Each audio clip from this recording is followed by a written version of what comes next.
All right, this video is going to be a brief overview of the starting system for an INFINITI QX80. This video may also be relevant to Nissan Armada and INFINITI QX56. However, the diagrams and the vehicle that I have in this video is a 2016 INFINITI QX80. All right, so first let's begin with giving a brief overview of the starting system diagram. Then I'll tell you about the IPDM module and the connectors on it related to the starting system. And then we'll proceed to the vehicle to discuss actually where this IPDM and these other parts are for troubleshooting. All right, so the starting system diagram comprises of this outer box, which is the IPDM module, the Intelligent Power Distribution module. It's located in the engine room. I'll show you that on the vehicle. These bubbles with the numbers inside relate to the connectors that are on this IPDM module that are relevant to this diagram. Now, that's not the only connectors on the IPDM, but it is the only connectors that are relevant to this diagram. All right? So let's proceed. Starting at your starter motor on your vehicle, which, by the way, for these vehicles, that starter motor is located underneath your intake manifold on the top of the motor. So from your battery, there is a hardline cable that comes to one side of the starting motor. The starter solenoid. And then there's a signal wire that comes from the IPDM into that starter solenoid. When the solenoid is activated, it's basically just an electronically activated switch. Okay, a solenoid and a relay operate pretty much the same. That it receives an electrical signal and that causes it to close those contacts. Okay, close the switch, or in other words, turn on the switch. So when a signal is received here, the solenoid closes, and then power from the battery is then able to flow into the motor that's cranking your engine over. Okay, so again, on the starter motor itself, we see some bubbles. Those are the names of the connectors that are related to the starter motor. Now, if we travel up this wire here, we see there are two other connectors and in a box with a number 2. That means it is terminal or pin or contact, whatever you want to say. It's really contact number 2 inside of the E94 connector. And since these two connectors just plug into each other like in line of the harness, then it's also pin number 2 of F103. Okay? So this wire goes up into the IPDM module into pin number 3, and then it receives the starter contract relay, and there's a starter relay over here. Now within the IPDM module, the battery brings power into one side of the relay. The body control module provides really the ground of the starter relay, and then power to the starter relay and the control relay, that comes from the joint connector of the automatic transmission assembly. And so these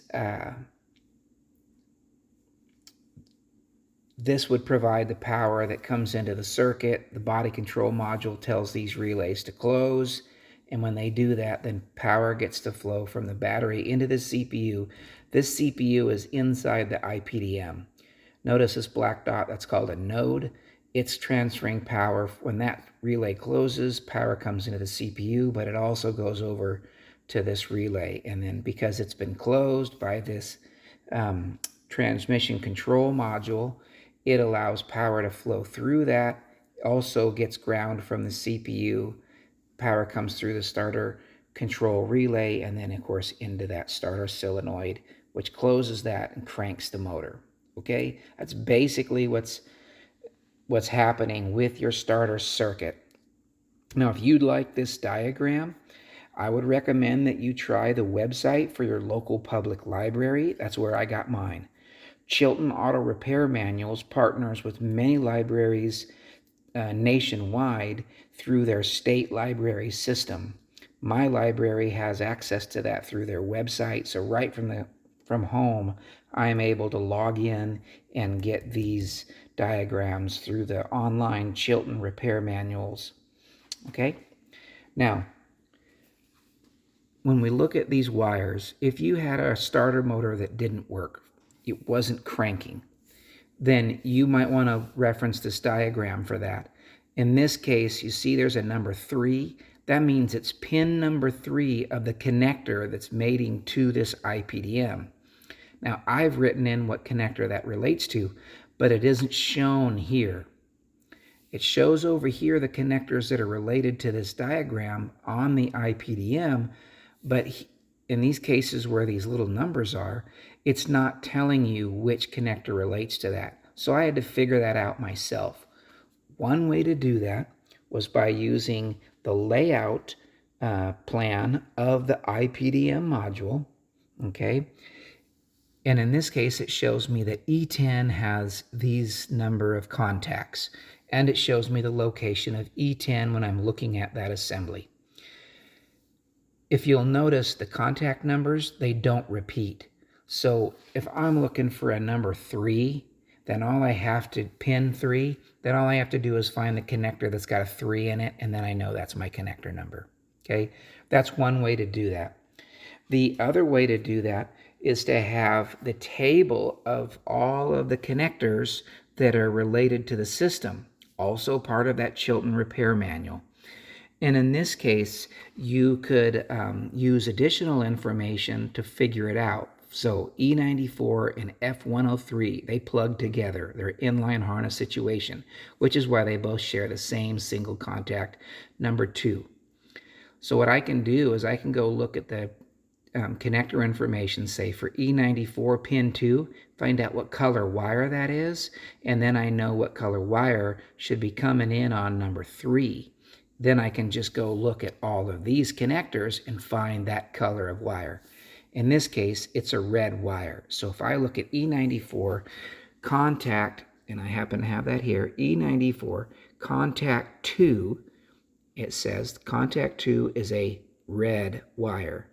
So then if I go and I search all of that E10 through 15, I happen to find that the only one that has in position number 3, because remember now we're not looking at this 2, now we're going to look at this 3, but we know it's a red wire.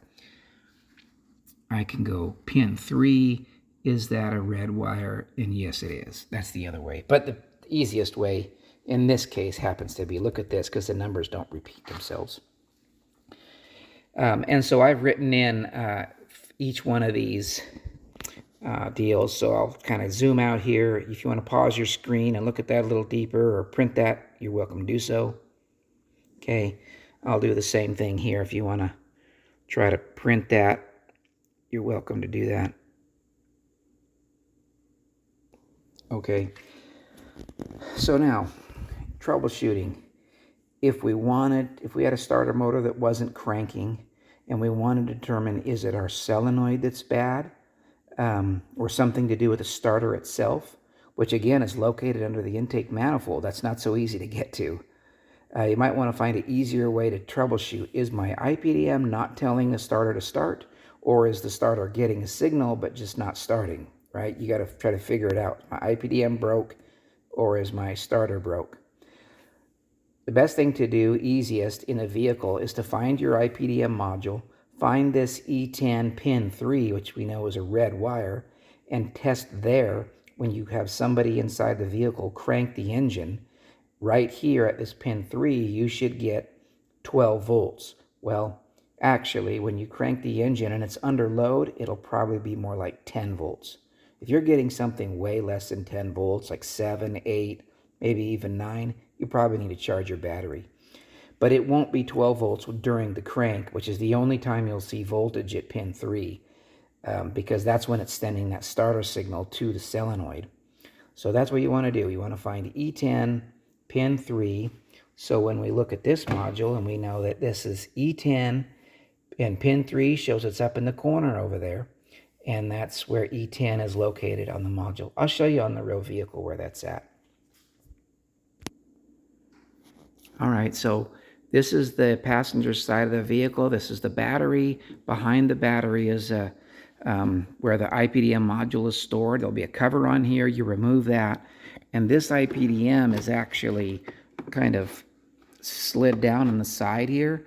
There are tabs on the side, like that right there. There's one on each side. You press those tabs inward, and then you can get this thing to slide up and out, okay? But once you have it out, then that layout diagram of this IPDM module will make sense to you. But in quick instructions, this is the E10. It is red wire in the corner here. This is the wire that goes to your starter. And you can see that you can, there's enough room in the back side of that. You can see the metal contact inside there. You can just poke your test light or your voltmeter down inside there, inside that, touch that contact, and then the other lead on the negative side of your battery, of course, and somebody cranks the engine for you, and that's where you'll see power if your IPDM module is sending a signal to your starter solenoid. Okay? That's the best way to do it. Now, if you do have a signal there, and so it appears that your IPDM module is working, but you want to know the next place you can test before you go into the starter. So now I'm looking from the driver's side, right? That's obviously the brake mod. See down there the light? Boy, that's tough to see. There's a connector down in there. Let's see right where the light's at. Is that showing it? Okay, down there at the bottom of that bracket, there is a gray connector, and it's on that connector is the wire that goes to the starter solenoid. So you could reach your hand back in there and unplug that, and you could test there as well. When you unplug it, the harness that's in your hand, that's the E94.